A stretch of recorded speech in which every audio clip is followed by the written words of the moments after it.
Break नंतर आपलं पुन्हा एकदा स्वागत। तर आपण पाहतोय सोलापुरात पुन्हा एकदा पावसाचा जोर हा वाढला आणि पाऊस असा सुरूच राहिला तर पुन्हा एकदा सीना नदीच्या पात्राबाहेर पाणी पडण्याची शक्यता आहे। पुन्हा जाऊयात, आमचे प्रतिनिधी राहुल कुलकर्णी आपल्या सोबत आहेत। राहुल, ही पूरस्थिती निर्माण व्हायला खरं तर पाऊस तर आहेच कारणीभूत, मात्र काही तांत्रिक कारणं सुद्धा याला कारणीभूत आहेत का?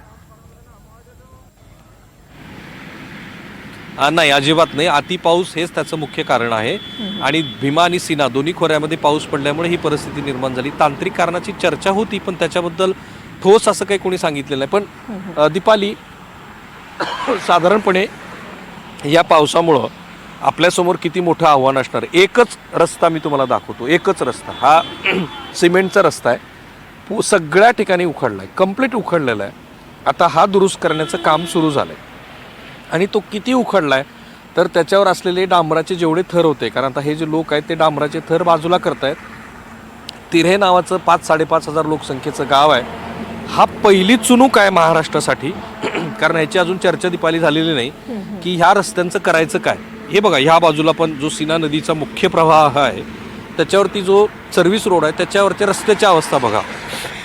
मी तुम्हाला अगदी प्राथमिक पातळीवरती अंदाज घेऊन सांगू शकतो, काही हजार किलोमीटरच्या रस्त्यावरची ही परिस्थिती असणार आहे, काही हजार हा दीपाली। कारण जिथे जिथे रस्ता मला दिसतो आहे तिथे तिथे ही पहिली एक्सक्लुझिव्ह दृश्य तुम्ही बघत आहात। जसा पूर ओसरलाय तसे रस्ते उखडून गेलेत आणि पाण्याचा प्रवाह किती मोठा होता, त्याचा वेग किती होता, तर रस्त्यावरती असलेले 1.5-2 फुटाचे डांबराचे थर असे फेकून दिल्यासारखं ते पाण्याने फेकून दिलेत आणि तो गाळ आता इथे सगळीकडे साचला। म्हणजे हे डांबर वाहत वाहत नदी पात्रात आलंय। हे जे 200 मीटरचं वगैरे नदी पात्र होतं त्याला आता जवळपास 300-400 मीटर एवढं त्याचं रूप आलंय। पाहिल तिथपर्यंत, नजर जाईल तिथपर्यंत पाणी आहे।